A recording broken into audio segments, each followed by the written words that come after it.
ഓം ശ്രീ ഗണേശാശാരദാ ഗുരുഭ്യോ നമ. സദാശിവസമാരംഭം വ്യാസശങ്കരമധ്യമാം അസ്മദാചാര്യപര്യന്താം വന്ദേ ഗുരുപരമ്പരാം. ശ്രീ ഗുരുവായൂരപ്പാ ശരണം, ശ്രീ ഗുരുവായൂരപ്പാ ശരണം, ശ്രീ ഗുരുവായൂരപ്പാ ശരണം. ശ്രീഹരിയം ഒരു നിഴൽ നാരായണീയം. ദശകം 53. ധേനുകാസുരവധം. ആറു വയസ്സു കഴിഞ്ഞു പൗഖണ്ഡമായി ഭഗവാനും പൈക്കീടങ്ങളെ രക്ഷിച്ച കരങ്ങളിന്ന് ഗോവൃന്ദത്തെ പരിരക്ഷ ചെയ്യുന്നതിൽ വ്യാവൃതമായി ഗോലോകേശൻ ഗോപജന വൃന്ദത്തോടൊപ്പം ഗോത്രരക്ഷണത്തിനായി അവതാരം ചെയ്ത ദേവ ഗുരുവായൂരപ്പ സർവജന രക്ഷക.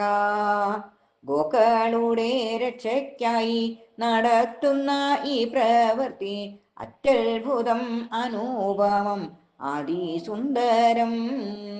ബലരാമനൊരുമിച്ച് കാട്ടിലെത്തി കൊണ്ടൽ വർണ്ണൻ വനഭംഗിയാസ്വദിച്ചു നടക്കും നേരം ധേനുകവനത്തിലേക്കു പോകാം കണ്ണ എന്നു ചൊല്ലി ഉറ്റമിത്രമാകും ശ്രീരാമാവൂ സസ്നേഹം.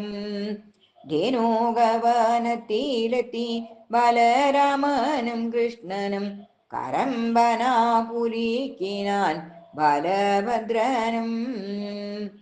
പനന്തെങ്ങ തുരുതൂരെ മുന്നിൽ വീണു അതോടൊപ്പം ധേനുകനാം അസുരനും ചാടി വീണല്ലോ. ധേനുകപാലനം ചെയ്യും ഞാനെങ്ങിനെ ധേനുകനെ വധിച്ചിടും എന്നോർത്താണു ദേവദേവേശ. ദേവന്മാരെ എതിർത്തോരാ ധേനുകനം അസുരനെ രാമനം ഏട്ടനെ കൊണ്ടു നശിപ്പിച്ചതും.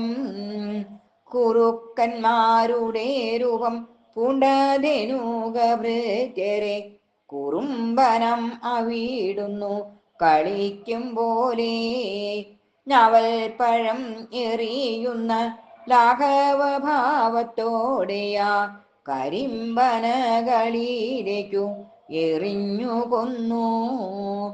ജംബൂകന്മാരെ എല്ലാമേ കൊന്നോടുക്കുന്നതു കൊണ്ടോ ജംബൂകനാമിയായിടും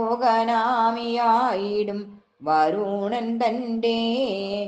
ജംബൂകൻ എന്ന പേർ വേദമാത്ര പ്രസിദ്ധമാക്കിയോ ജയിക്കുക ദേവദേവാ അവിരാമം നീ. അവതാര ഫലമുണ്ടായി എന്നോ ചൊല്ലി ദേവകളും ശരീഫലമുണ്ടായെന്നു പറഞ്ഞു കണ്ണൻ. മുരാന്തക അവിടുന്നു ഗോപബാലകന്മാർക്കൊപ്പം മുഴുത്ത പഴങ്ങൾ തിന്നു വിശപ്പടക്കി.